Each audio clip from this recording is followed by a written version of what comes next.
Saludamos a William Murillo, director ejecutivo de 1-800 Migrante. Quisiéramos iniciar este diálogo, William, preguntándole y preguntándonos cómo recibir con honores, con alfombra roja, al secretario de Estado norteamericano que inicia su visita el día de hoy en Ecuador, con los antecedentes que a grandes rasgos hemos descrito en cuanto al tratamiento a nuestros connacionales allá en los Estados Unidos.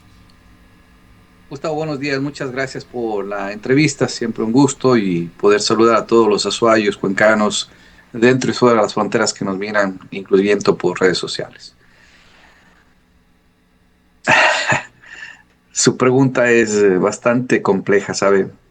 ¿Cómo recibirlo con bandera, con alfombra roja? Realmente yo creo que por costumbre más que por otra cosa.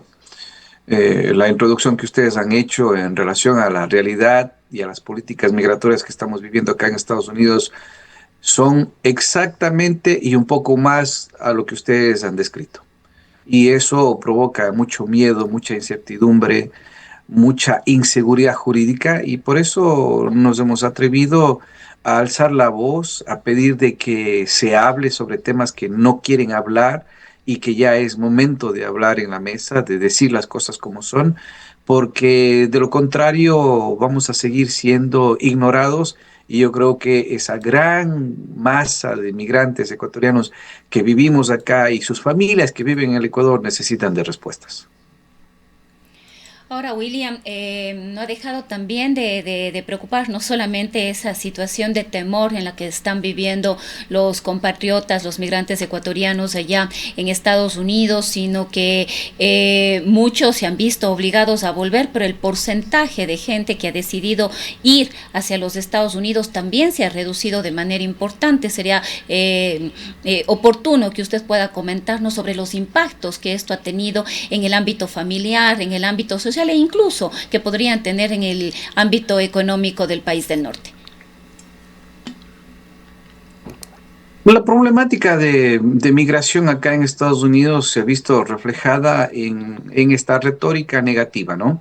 Los migrantes son los malos, los migrantes son los criminales, los migrantes son los peores de los peores y resulta que hay aviones llenos de niños que van a ser deportados. Entonces no cuadra lo que dicen versus lo que hacen. El presidente Trump llegó a la Casa Blanca diciendo que va a deportar a los peores, a los criminales. Sí, pero resulta que apenas llega a un porcentaje mínimo de deportados que son criminales. El resto son gente común, gente normal que quiere hacer su vida, que quiere trabajar, que está escapando de la persecución, de la violencia y que pusieron a todos en el mismo saco. Eso ha tenido un impacto gigantesco acá en Estados Unidos porque se están violando muchas leyes, se están violando muchos derechos, derechos humanos, derechos adquiridos. No existe seguridad jurídica a pesar de que la ley así lo dice. Entonces, este autoritarismo Estados Unidos nunca lo ha vivido. En Ecuador es pan de día de todos los días y hemos visto autoritarismos desde hace décadas.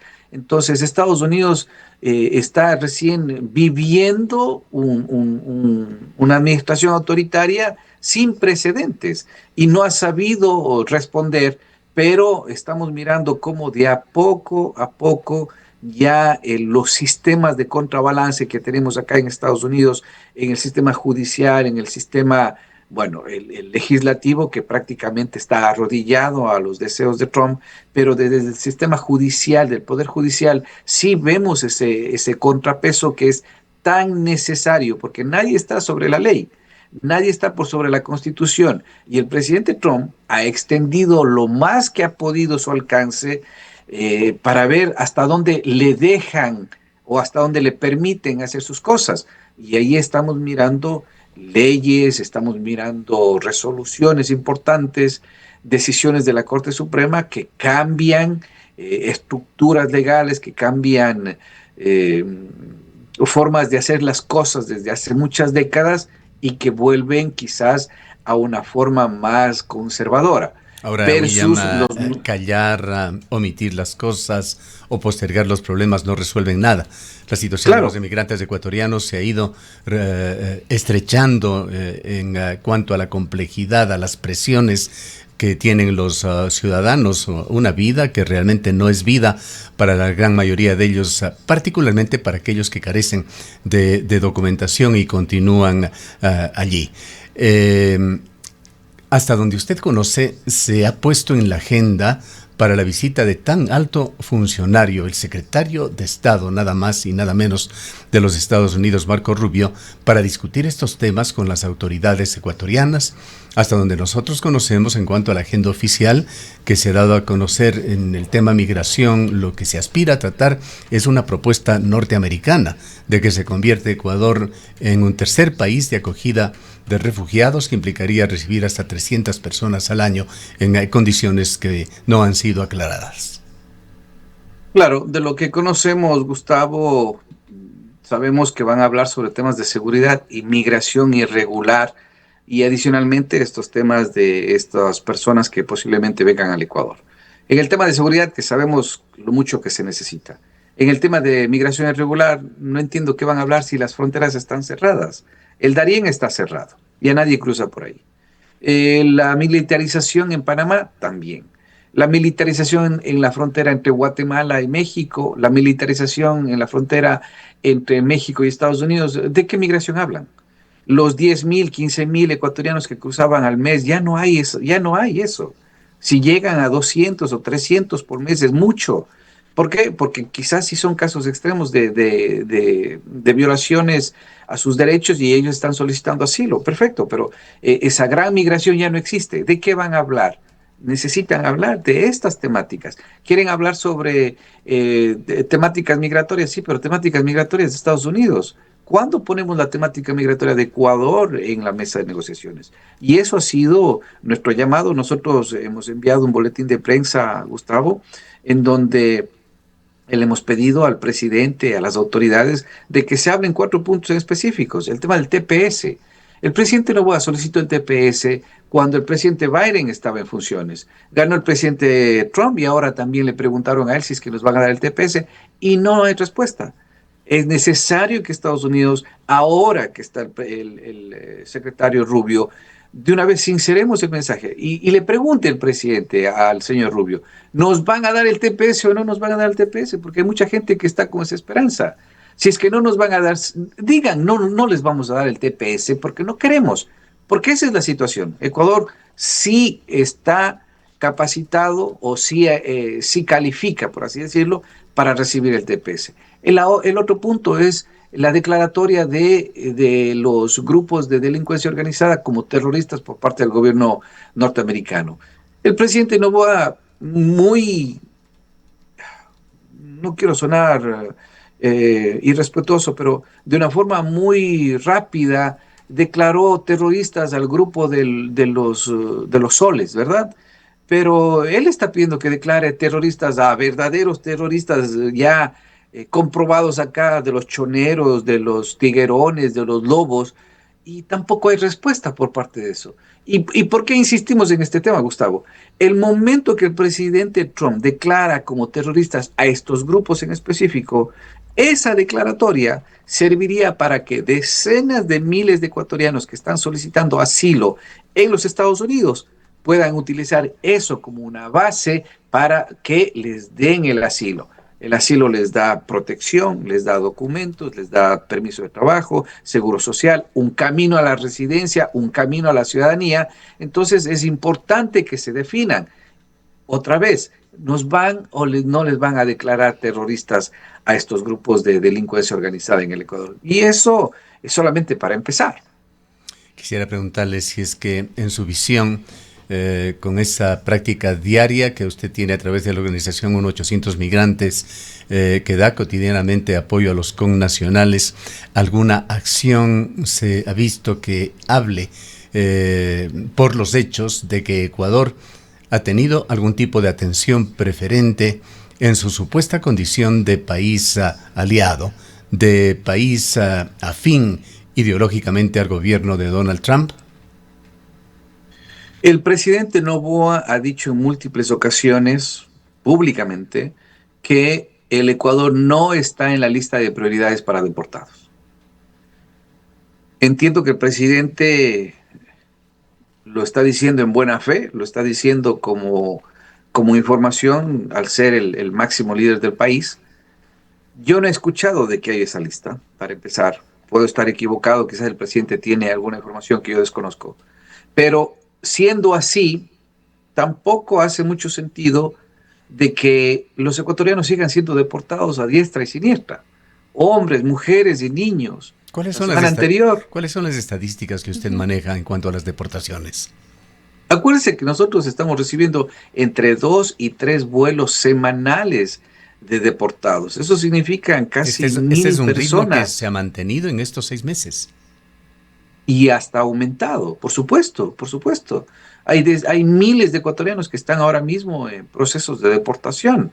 Ese es el otro tema que nosotros estamos queriendo mencionar. ¿Por William, qué? perdón la interrupción aquí porque hablamos de deportados, pero también podemos hablar de personas que están detenidas. Claro, Rosana, claro que sí, claro que sí. Acuérdese que hay muchas personas que están detenidas en centros de detención, detenidas en el alcatraz de los lagartos que le dicen, de los cocodrilos, que ya ha sido declarado ilegal. Una jueza ha dicho que no pueden violar sus derechos al debido proceso y sin embargo, desde la Cancillería, desde Ecuador, no hemos escuchado nada. Ese silencio es lo que nos provoca preocupación, porque si vemos que hay otros países que sí están luchando por sus ciudadanos, como México, por ejemplo, que tiene un gran número de migrantes mexicanos acá en este país y que están ahí al día. Ecuador, su silencio llama mucho la atención, mucho la atención. Ecuatorianos que no les permiten contratar un abogado, que están durmiendo en el piso, que ¿Cómo es eso de que están, no les permiten contratar un abogado? Allá en no les Estados Unidos, permiten. a pesar del gobierno de Trump, existen derechos en las personas y la primera notificación que una persona al ser detenida por la razón que sea es aquella de tomar un teléfono y llamar a un abogado. Se está diluyendo esto, se está perdiendo esto que no es ni siquiera un costumbrismo, es una ley. Hay más de 150 demandas en contra de violaciones estrictas por parte de la Dirección de Derechos Civiles, el ACLU, en contra de la administración Trump. Violaciones al debido proceso. No te permiten tener abogado, no te permiten pagar una fianza, no te permiten, en muchos casos, presentar tus pruebas. Están cerrando los casos de solicitudes de asilo sin ni siquiera revisarlos, sin ni siquiera presentarse al juez. Violaciones al debido proceso, pero por supuesto, usted me pregunta que cómo así no les dejan contratar a un abogado, pero es que esa es la realidad, mi estimado Gustavo. Nosotros no estamos exagerando, estamos mencionando lo que está sucediendo con los ecuatorianos, pero también con decenas de miles de ¿Qué otros ha pasado en migrantes el de mismo distintos tema con los países. abogados de oficio, que es a lo que se recurre cuando una persona no tiene posibilidades o por cualquier razón no puede contratar un Que abogado? entendemos les otorga el mismo Estado. No, no amigos, no. Estamos hablando de un proceso administrativo que está gobernado por el Departamento de Justicia. No funciona así. No estamos hablando de un proceso jurídico regular en donde el Estado, si no tienes abogado, te da un abogado de oficio. Dentro de las Cortes de Migración no existe eso. Si tú no tienes tu propio abogado, te quedaste sin abogado. Así de simple.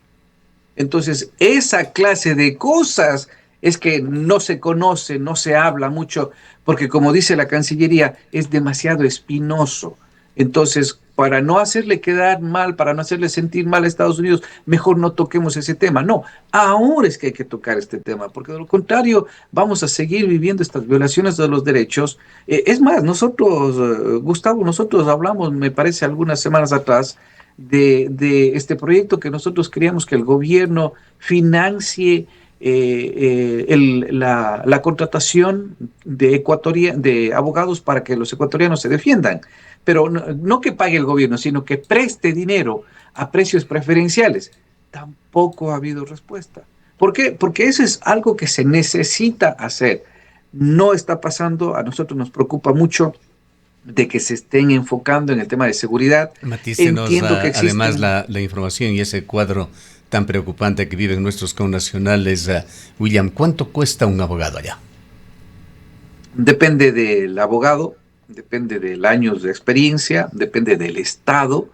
No es lo mismo contratar un abogado en Nueva York que contratar un abogado en Alaska, por decirlo. O en algún estado que hay poca población migrante. Un abogado, por barato que sea, te cuesta $300 la hora. La hora. Entonces, claro, todo cuesta. Acá eh, las cosas más sencillas, si comparamos en términos económicos, es carísimo comparado con el Ecuador. Pero obviamente el nivel adquisitivo que se tiene acá también es diferente, ¿no? Un caso de asilo, dependiendo del estado, puede estar entre 5,000, 7,000, $10,000, dependiendo del estado, del bufete de abogados, dependiendo de la complejidad del caso, de lo que se tenga que hacer. Son dineros que los ecuatorianos no es que tienen debajo de la almohada. Entonces es algo que hay que tomar en consideración. ¿Cuáles considera usted, nuevamente a través del cristal de su experiencia, de su praxis diaria, William, los principales temas que deberían ser abordados por las autoridades ecuatorianas con Marco Rubio, con su equipo de gente que seguramente le acompañará? Temas que encuentran hoy una excelente oportunidad, pues no todos los días se puede hablar con un funcionario de ese nivel. 4 puntos importantes para nosotros. El tema del estatus de protección temporal, el TPS, el tema de la declaratoria de terroristas a los grupos organizados de delincuencia organizada, el tema de si no somos prioridad para deportaciones porque siguen deportando a personas que no tienen background o antecedentes criminales, y el tema de la violación de los derechos al debido proceso de los ecuatorianos. Eso como base fundamental en una mesa de negociaciones, porque yo entiendo de que existen prioridades en el tema de defensa.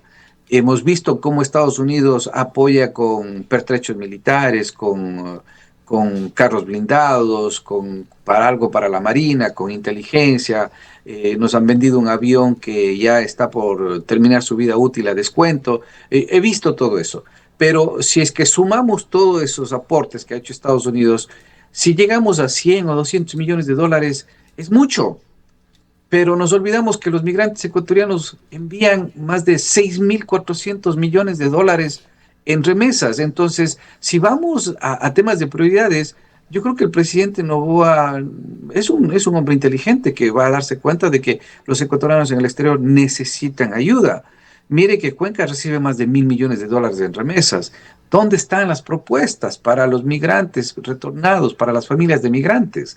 Yo sí creo que todavía falta sincerar todo este debate a nivel local, a nivel regional, a nivel estatal, a nivel continental, porque esto sí, las políticas de Trump son temporales, porque si es que se va Trump, ¿qué va a pasar? ¿Se va a terminar la migración irregular? No, esto va a seguir, Bien. porque William, los el tiempo países no lamentablemente se dan nos esa va. situación El tiempo se nos va de tener una agotando. vida digna Quisiera a los también ciudadanos, pedirle a Gustavo. usted una opinión, que nos cuente las vivencias, cómo están los ecuatorianos allá sufriendo los temas de carácter comercial.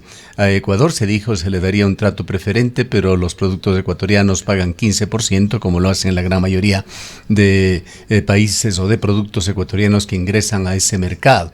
Y en cuanto a temas más cotidianos, acá se ha restringido el 4x4, que fue un programa creado fundamentalmente para los emigrantes y para sus familias. Ahora se lo ha cambiado por el 2x2, que ya es una sombra de lo que fue ese programa. ¿Cómo está afectando este tema?